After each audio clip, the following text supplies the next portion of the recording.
All right. Yesterday we talked a little bit about block letters and showed you a couple of different methods for getting them. One was to use a chisel tip uh, highlighter to get your letters. So you would make a block, just letters like this. I'm going to do my name real quick. I'm using the flat, biggest side of the chisel tip marker that I can, so I get some big fat block letters. Don't worry too much about if they come out just perfect like right there. That's not perfect, but that's okay. Just kind of learning here and practicing.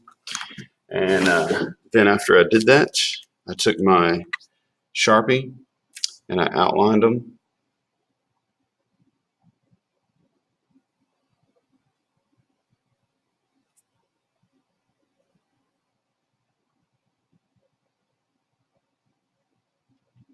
Now I do this just to kind of show you what makes up a block letter. How there's this, it's just a regular letter that you would draw normally with a pen or pencil, but it's blown up, it's fat, it is got some inside to it.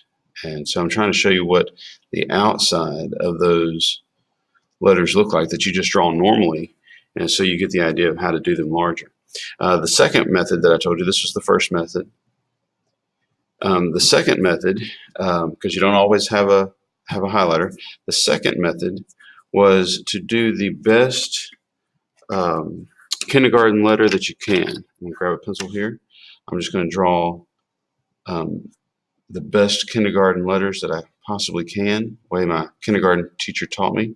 Not sloppy, not messy, but perfect. As perfect as possible. Just like this.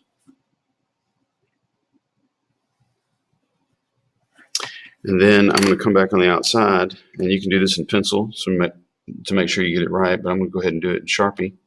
I'm going to put a cap at the end of each of these letters, and then outline, staying about the same distance away from the original letter as possible. Put a cap.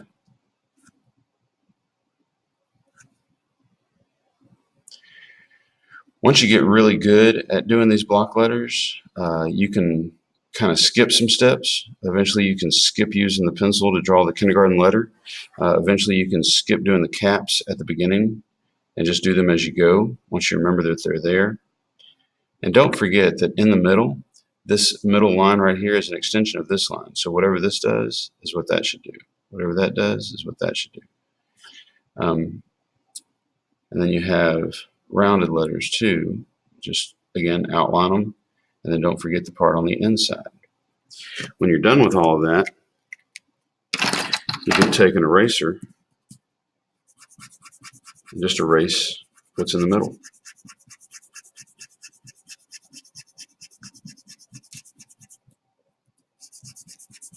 Like that.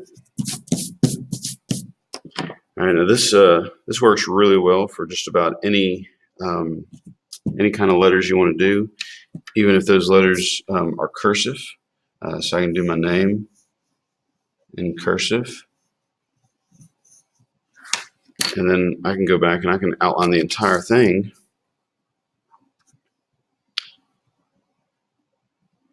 Where there's a corner, I'm going to put a corner. Where there's a bottom, I'm going to put a cap.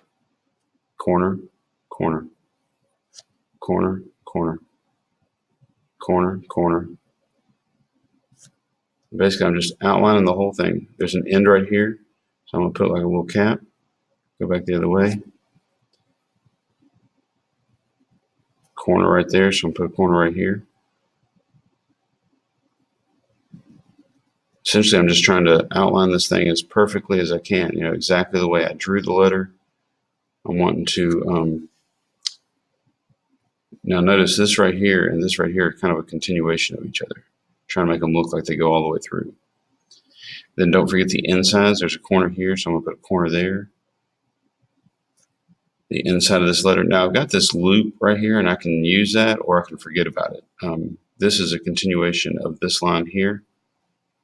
I'm going to forget about that little loop just to make it easier. Same thing here. This is a continuation of this line. All right. Then go back and erase what's on the inside. Now this may not look entirely perfect. I just kind of did this real fast, but that is how you do block letters. Thanks.